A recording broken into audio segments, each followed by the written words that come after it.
السلام عليكم. بعد قرار ايقاف رضا عبد العال لمده شهرين، على فكره ده تاني مره، عن الظهور في اي قناه تلفزيونيه، عايزين نسمع كان رضا عبد العال بينه وبين حد مكالمه تليفونيه بيتكلم على اضطهاد الاهلي ليه وان الاهلي هو اللي ورا ايقافه.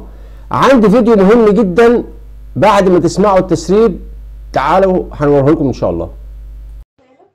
عشان كده النادي الاهلي بيحاربني وأثر على اللجنه الوطنيه للاعلام، بعتوا لي تحذيرات لا اتكلم على الاهلي ولا اتحاد الكره كولر ولا على الخطيب ولا هاني بريده عشان كده احنا امبارح والنهارده متكتفين ايد ورجل. ربنا يستر بقى على الفتره اللي جايه دي، لان هم بيتلككوا وعايزين يبعدوني خالص عن الاعلام. ربك بقى اللي بيرزق، هنعمل ايه؟ هنستنى نشوف الدنيا دي هيبقى فيها ايه، وبعد كده اللي فيه الخير يقدمه ربنا بقى. حبيبي ربنا يخليك. النادي الاهلي بيحاربني مشكلة رضا عبد العال يا جماعة الأساسية إن الناس بتتعامل معاه على إنه محلل لكرة القدم. الناس بتتعامل معاه على إنه واحد مفترض إن هو فاهم في كرة القدم وبيطلع يحلل، ودي مشكلة الناس مش مشكلة رضا عبد العال. مع كامل الاحترام اسمعني، مش هطول عليه. ليه مشكلة الناس؟ المفروض حضرتك لما تكون تعبان بتروح فين؟ بتروح تكشف عند الدكتور، كويس. حضرتك بقى لما تكون تعبان وتروح لمؤاخذة يعني تشتكي لسباك، تروح لسباك عشان يعالجك، يبقى العيب عيبك انت مش عيب السباك. لا، انت اخترت الشخص الغلط. فانت ما تتعاملش مع رضا عبد العال الا انه محلل كرة قدم، لا، انت بتتعامل معاه الصح.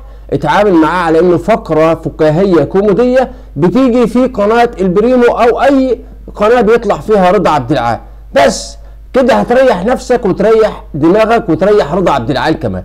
لكن هتتفق هتطلع تتعامل معاه على انه راجل بيحلل كرة قدم وتبدأ تنتقد تحليلاته وتعليقاته على كرة القدم او تقييمه للمدرب او لاعب، يبقى انت كده اللي بتحط نفسك في وجع الدماغ. لا، انت خد الامور ببساطة خالص خالص خالص. هو بيقول له ايه؟ بيقول في مثل عندنا كده بيقولوا قالوا للجمل اطلع النخل، ادي الجمل وادي النخل. رضا عبد العال كان بيدرب صح؟ قال لك انا مدرب وانا احسن مدرب وانا جوارديولا العرب. طيب يا عم درب، يا عم درب الفرق اللي دربها ما عملش معاها نتائج خالص، سواء كانت طنطا او نبروه. هو درب نبروه بالمناسبه قبل كده، فريق في دوري المحترفين اللي هو الدوري الدرجه الثانيه يعني. فادي نتائجه. قوم انت بقى تروح تتعامل معاه على ان هو محلل وتقول له انت بتقول كده غلط وكلامك صح. يا سيدي انت بتتعامل معاه ليه كده؟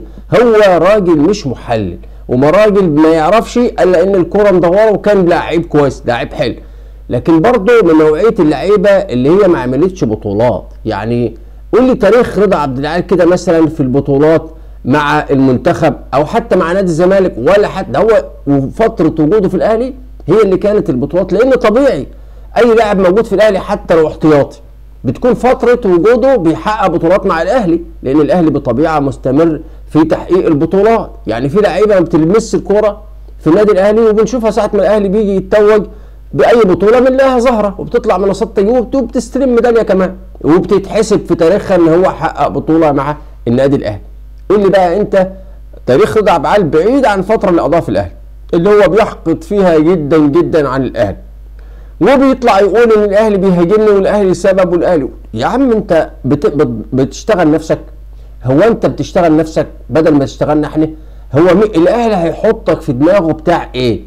انت يعني في دنيا كرة القدم وتحليل كرة القدم شغلتك على المدفع ايه؟ مفيش حاجة. احنا بنضحك عليك، احنا كجماهير اهلاوية بنجيب الفقرة بتاعتك عشان نضحك عليك، مش ابدا. احنا ما بنزعلش منك، احنا هنزعل منك ليه؟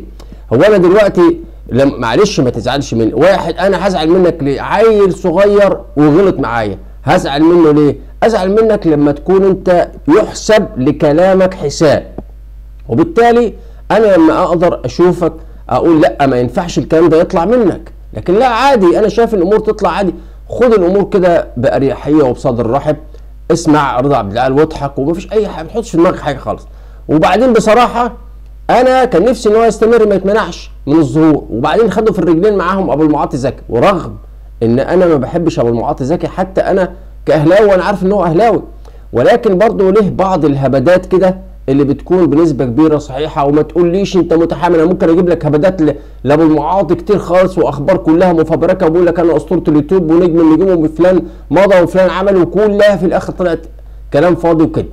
كويس؟ طيب بقى احنا بس زعلانين ان هم خدوه في الرجلين مع رضا عبد العال. في ناس برضه ليها جماهير، رضا ابو المعاطي زكي ليه جماهير والناس بتتفرج عليه، ولكن هم خدوه في الرجلين. وطبعا ادوا كمان انذار لمنصه نجم الجماهير او قناه اليوتيوب بتاعت ابو المعاطي زكي، يعني عشان يبقى بس بدأ يقول لك بدل ما احنا ما منعناش كمان رضا عبد العال لوحده، لا احنا كمان عاقبنا نجم الجماهير اللي هو ابو المعاطي زكي كمان، عشان ما يبقاش يقول لك احنا مضطهدين رضا عبد العال. السؤال الاهم بقى، هو رضا عبد العال ده مش بيطلع مع اسلام صادق؟ والغلط اللي حصل ده مش كان في حلقه اسلام صادق اللي هو اصلا مقدم البرنامج؟ السؤال اللي احنا عايزين نعرفه هو اسلام صادق في المرتين اللي اتعاقب فيهم رضا عبد العال ما حدش قال له سلامتك، ما حدش مثلا نهائي اصدر بحقه حتى غرامه اي حاجه. هو اسلام صادق في حد بيحميه عشان ما يتعاقبش؟ طب انتوا عارفين ان اصلا معظم الجماهير بتتفرج على الاهلاويه بدافع الضحك.